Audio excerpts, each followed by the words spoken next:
You are now listening to Between Us Girls, the podcast, where we discuss life's fuckeries and then some over wine.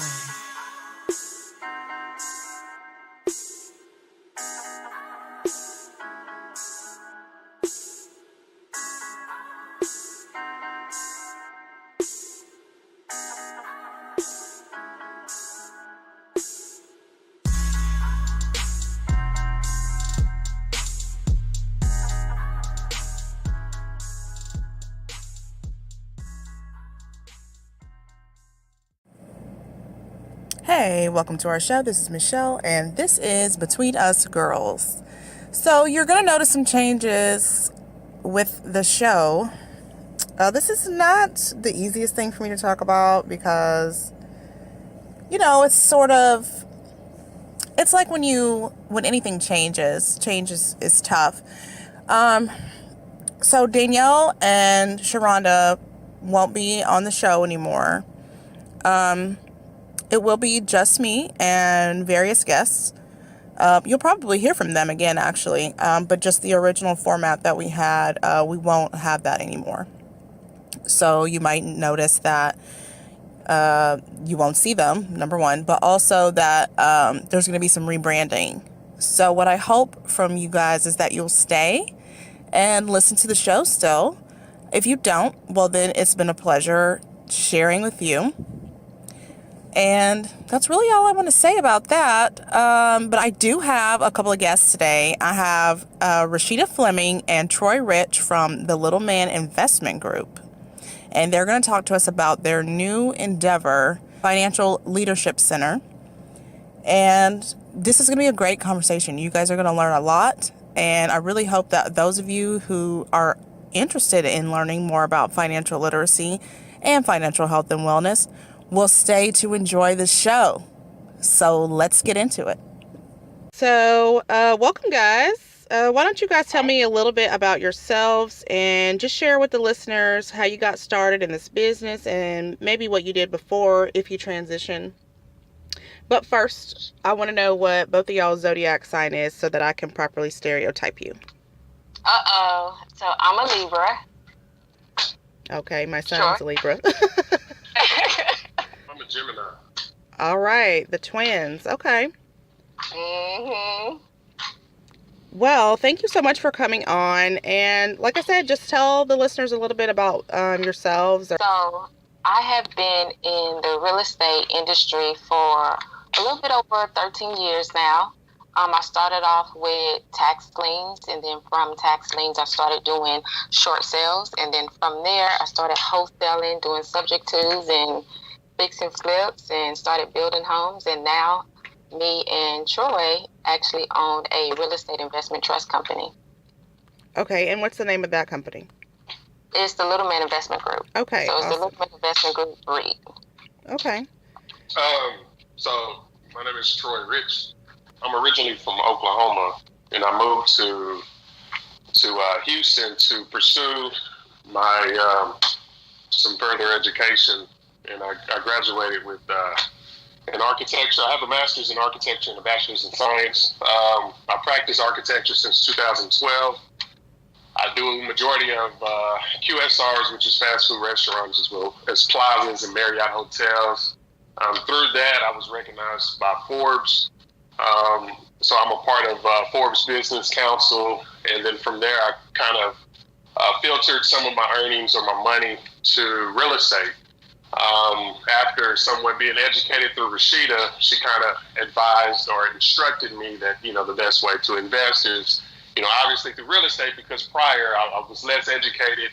I would buy cars and houses and all of that kind of crap. And then, so I just started to filter my money more so through real estate. And in the last few years, we have over $2 million worth of real estate assets, and we're looking to kind of funnel that through the TLMIG to, start our investors off with some passive income and some producing assets so that they can start receiving interest on their money that's invested. So that's kind of an overview of how I got started. Okay, and so you guys are both doing the Financial Literacy Center, right?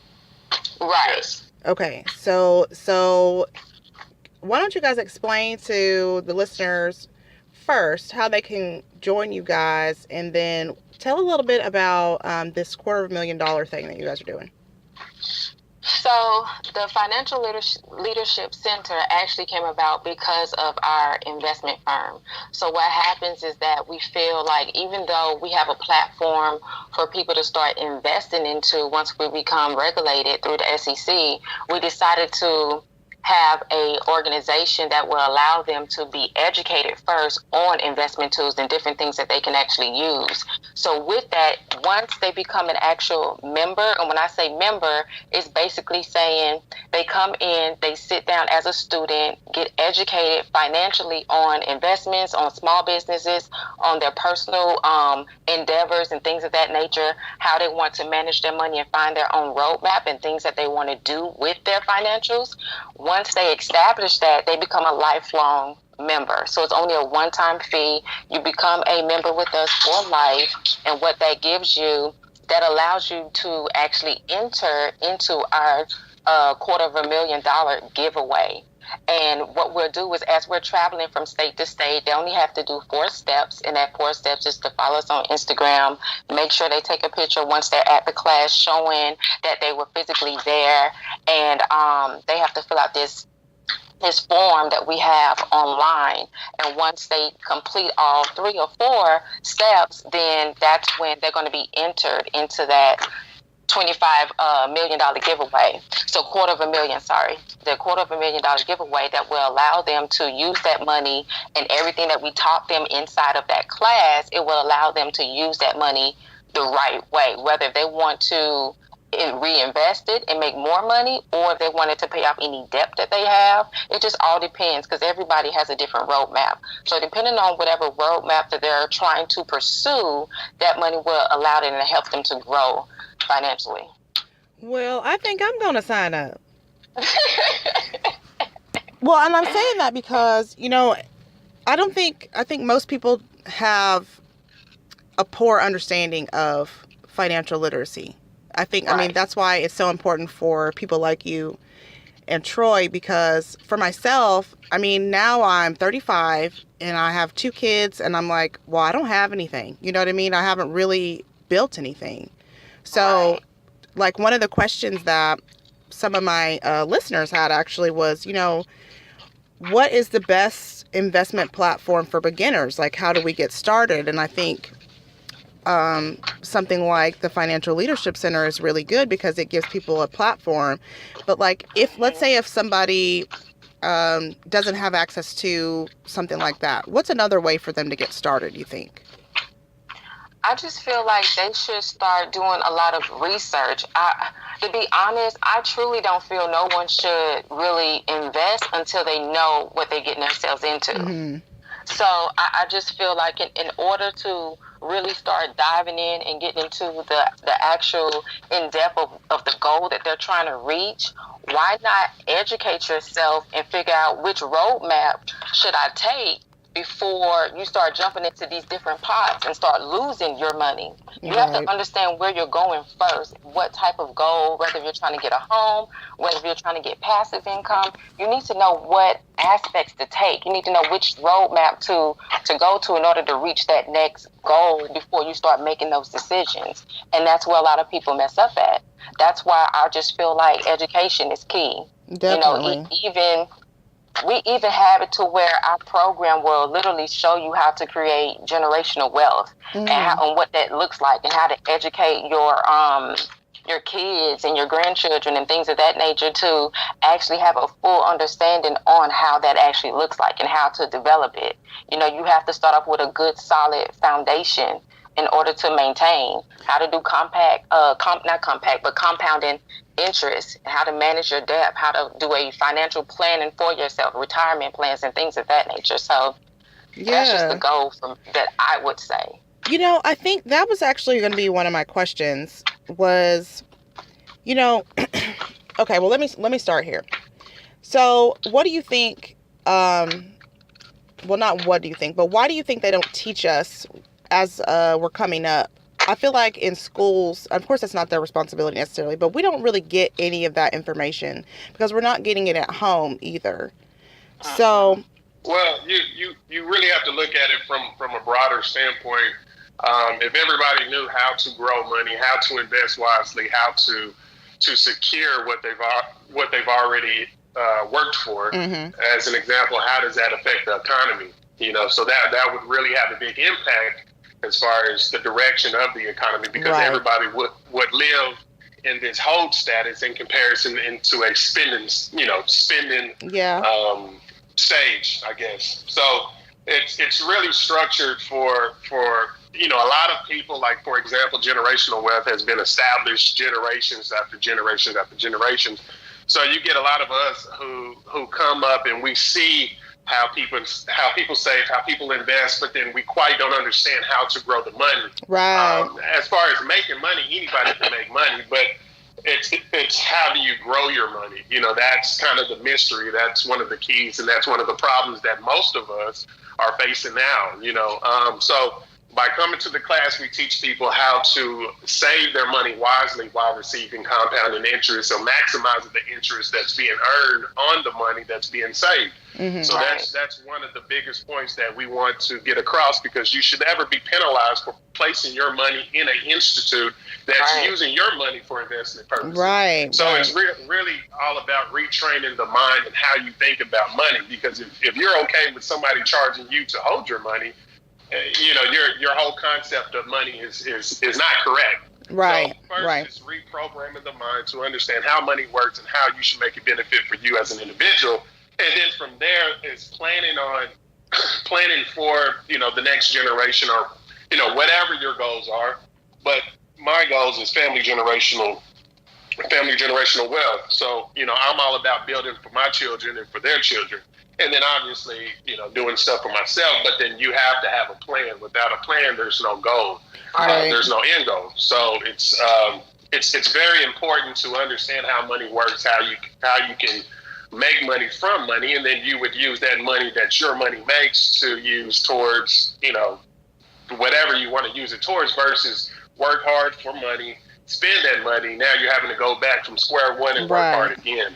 So it's just changing that pattern or that concept. Yeah, because honestly, I never really would have thought about it like that either, because it's like you said, you make the money, that's the money you spend, rather than you make this money, invest that money, and then you spend the earnings from the investment rather than the original sum. Right. Yeah. I mean, there's so many questions out here, you guys. Like, people just really don't, here's some of the questions. Somebody said, what's the best or easiest thing to cut back on so that you can save without feeling deprived? I mean, that could really be anything. It depends on the person, right? Exactly. So the first part of our class, we do have it's called a personal analysis sheet, where you're going through all of your assets and also your liabilities, and you're scratching off the things that you don't want, your wants and your needs. So when you're scratching those off, you can kind of start minimizing on what the proper things that you actually don't need in your life, so that you can see what you're actually saving on a monthly base. Okay. Yeah, I could definitely benefit from that. No, that's right. So Troy, you talked about building generational wealth. Of course, I think that's, for both of you, that's important. But what's something simple that maybe I can take home and tell my kids that might help them as they grow about investing? Well, so I guess to simplify it, you look at it, anything you want, whether it's materialistic or not. You have to question yourself whether it's a liability or an asset. So that that cuts out half of the things that we desire, the things that we've always wanted, So one of the best and biggest investments, in my opinion, is real estate. That's to me, I think that's a priority. That's something that you can tie into a trust. That's something that you can lease, you can rent, or you can own or finance to somebody later on. And then you can pass those dividends or those earnings from the tenant down to your children or your nieces, nephews, or grandchildren. So there's so many ways you can diversify your investments to where it can be beneficial and tying it back to generational wealth. So it just really depends on the individual, but I think starting off by, determining what's an asset and what's a liability will help a lot. Just because a lot of us, we want, we work hard. The first thing we want to do is impress somebody that really can care less or that really has no value in our lives. Or we do things that really doesn't make sense. It kind of contradicts the whole purpose of what we're trying to achieve, which is to save money, grow money, and make money. So it's just really minimizing liabilities as much as possible and more so investing in assets, regardless what those assets is. Just making smart investments and then tying them back into your generational wealth. I can add to that. Okay. So when it comes to your kids and the things that you should start teaching your kids from a young age is that I feel like you need to reprogram your kids' mind on how they think. Make sure that they understand what a checkbook is and how to write one. That's what I'm doing with my kids. My kids is only 6 and 10.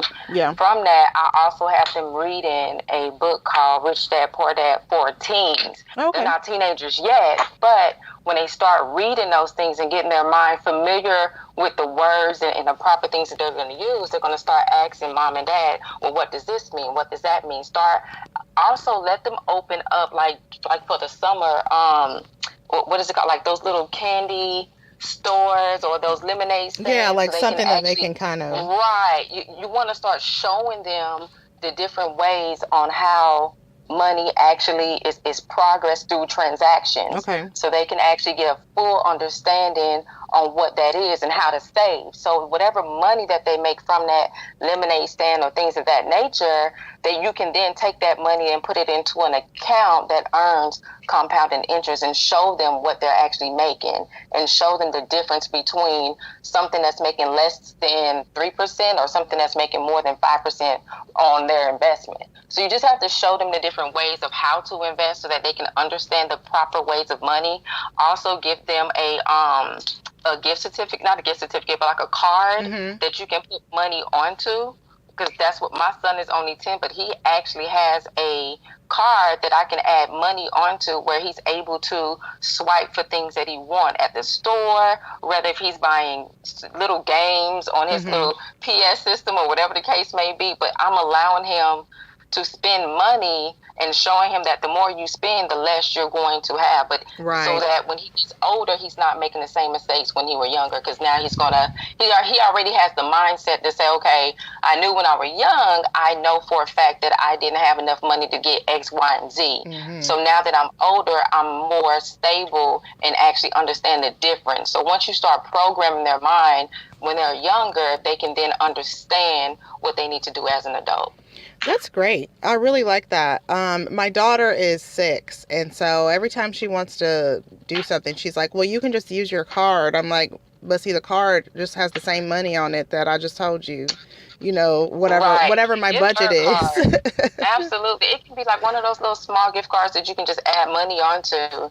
Definitely start giving her a card and let her swipe for her own things that she wants. But anytime she does good or anytime you feel like she needs to be awarded with something, you add money on to that card. So she's able to go to the store and start making her own purchases. Right. I bet you then she'll start, paying more attention to... Paying more attention. Like, I only have this much left. Like, this is not going to work. Yeah, just start letting her know the difference. Right. Between how much she costs at a store versus what she has on her card. So, yeah, it'll definitely help out.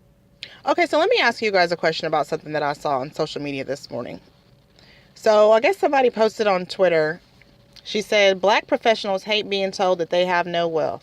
You might be a doctor so-and-so, but all them student loans got your net worth in the negatives. Let's talk about it. Then she goes on to say, Black professionals be having all kinds of degrees and maybe make 6 figures, but the debt between a home and student loans is like $450,000. You're still a life event and a missed payment from being on the street, and you have no wealth to transfer to your kids.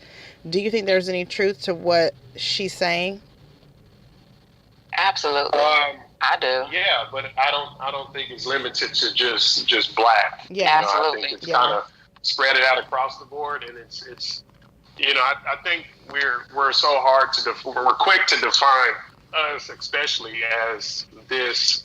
Um, yeah, as a whole, we can be ignorant, I guess, when it comes to the way money works. But there's several individuals who's also African American and who knows how to use money wisely, and who's not in debt, and who has a net, Right. a good network. And back in, I guess, 2013, 2014 is when Rashida and myself started, making smart decisions and really investing in ourselves and our company, and structuring something that other people have an opportunity to also invest in.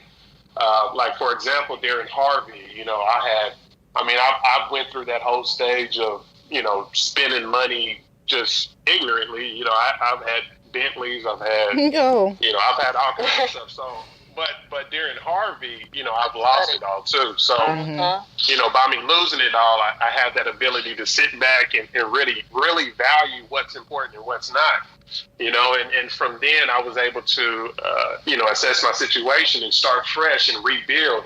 And today, I have a net worth over $1 million for sure. I don't know the solid net worth, but it's definitely over $1 million. And I don't have many. The only liabilities that I do have is student loans, which is less than $50,000. So it's not really, I guess.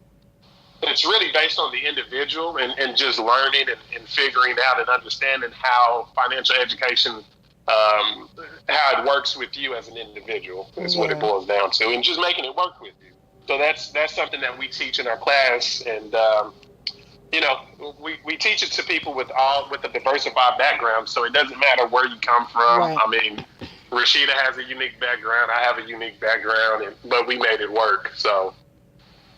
That's good. That's pretty much it. Rashida, what were you going to say about the post? So I just feel pretty much what Troy just said, because at the end of the day, I just agree with what she's saying. But again, just like what Troy just said, it just all depends on the individual. It all depends on the person itself, whether they actually have the money or not, depending on their liabilities and their assets. Of course, it's going to negative out, and that's going to be their true net worth. But it all depends on how you structure it. Yeah, is what actually comes out to the actual true value. So I agree. So I think this is just probably for decades, and it's not, like you said, it's not just a black thing. But keeping up with the Joneses, or just kind of like you were saying, Troy, is like buying Bentleys or whatever makes you feel good on the outside. It makes you feel like you have this money. It's kind of the difference between, looking rich and true wealth. Does that make sense? Yeah. Yeah, but you don't have to look rich. Right. Like that. That's not the perception that society has given. So in the end, money doesn't, like they say, money doesn't bring happiness. Nor does it bring, especially the United States. The United States is structured or created in a sense that we're never comfortable, we're never happy, we're never content. Usually we'll make a goal and say, hey, I want to make $1 million. Yeah. And then you make that $1 million, I guarantee that you're going to want to make another $1 million. And then you're going to want to, so it's a never ending cycle. And if you don't realize that, then you're going to be caught in this pattern of constantly chasing something that you're never going to achieve. Or once you get to that goal, that goal never ends.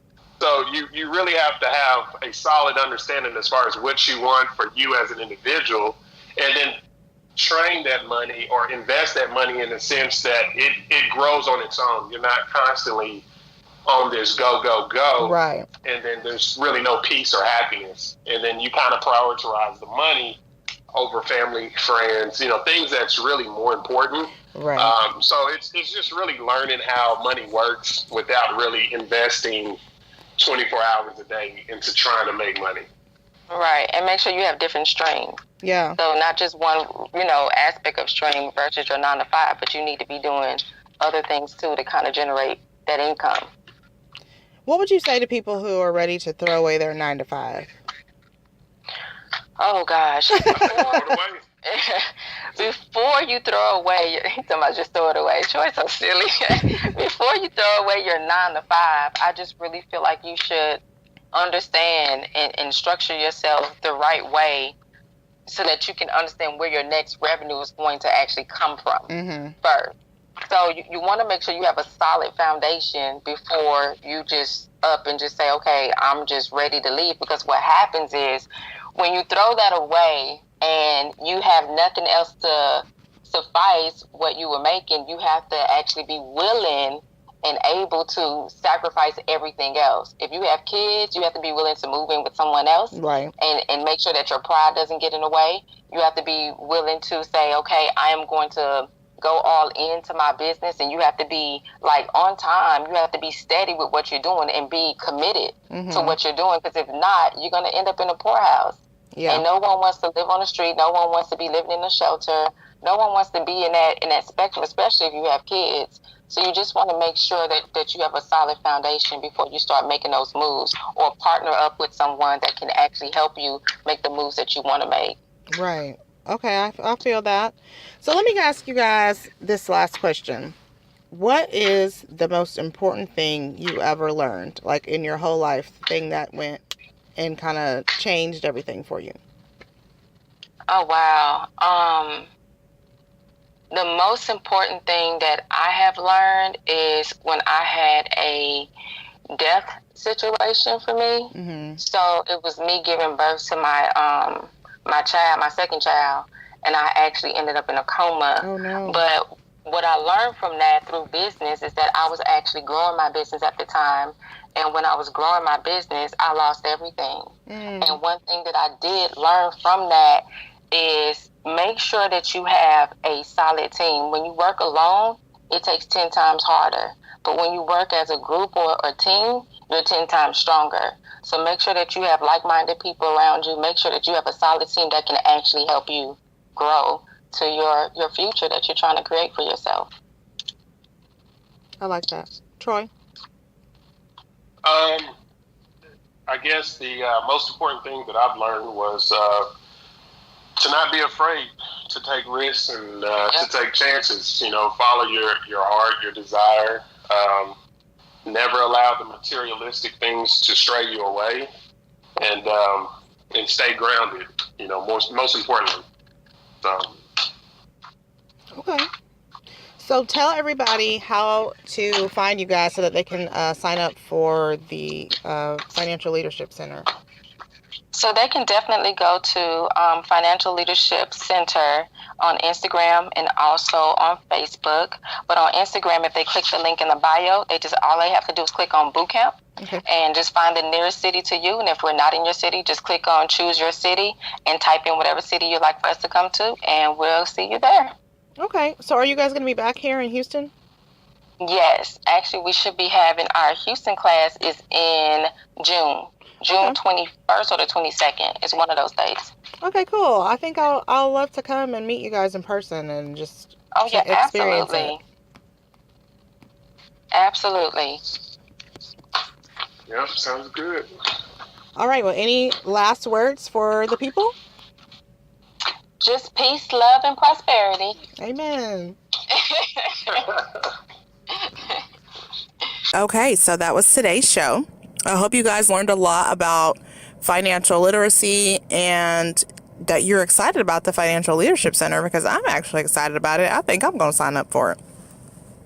And if you want to do that, just make sure that you visit the Little Man Investment Group or Financial Leadership Center on Instagram. The contest, they have instructions there, and actually I posted it too on @MissCreativeAF and Between Us Girls podcast. So if you want to sign up, please do that. You sign up, you can possibly win a piece of a $250,000 prize. Okay, that's a big deal. So remember to share, like, and subscribe to this episode, and just tell your friends. Tell your friends that you love Between Us Girls, and that you love Michelle Roy, and that you like listening to her voice. Just tell them that. Bye.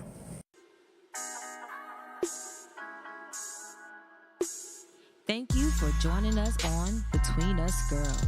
But don't keep it a secret. Listen and share with everyone you know. See you next week.